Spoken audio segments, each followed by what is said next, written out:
Thank you. I'll recognize myself for 5 minutes. Thank you all for being here to testify before us.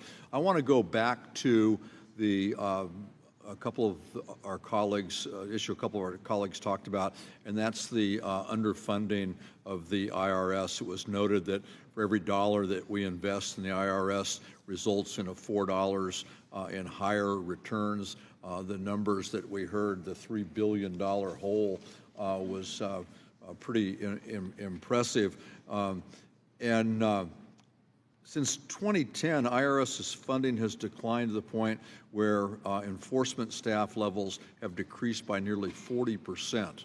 And Dr. Herndon, how has decreased funding for the IRS impacted its enforcement ability, and what impact has that had on our tax gap? Thank you. Obviously, decreased funding has reduced the ability to conduct a number of operations across the service. I have seen, obviously, a lot more evidence in my particular area of what the decrease in funding had created about the time that I came on board. I could speculate as to what the impact had across the rest of the service in terms of the operating unit's abilities to conduct audits, to update systems, to conduct the basic business of the service, including customer service. In terms of quantifying could you repeat that last part again, including customer service? Yeah. Thank you. In terms of what impact those reductions in resources had on the tax gap would be a very complex and probably misleading connection to try to make. For one thing, the tax gap, is influenced by a lot of different numbers, a lot of different influences. Some of them exogenous economic influences, some of them changes in obviously tax policy, tax code. Certainly we can look at, and the data, as I believe, is publicly available to show over time how it has reduced the number of audits and again, the number of activities in other IRS functions. Thank you.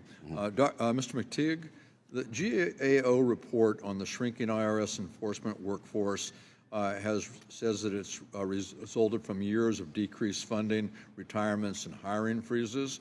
How has decreased IRS enforcement staffing impacted audit effectiveness? Chairman Neal, I think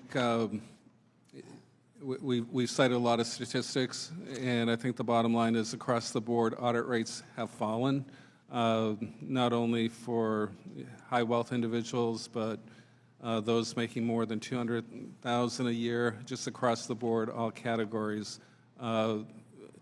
We have made recommendations where IRS could increase efficiencies in regard to the audits that it undertakes, looking at what return they get from looking at different types of tax returns for different types of taxpayers, and reallocate resources within the existing enforcement budget just to get, if you will, more bang for the buck.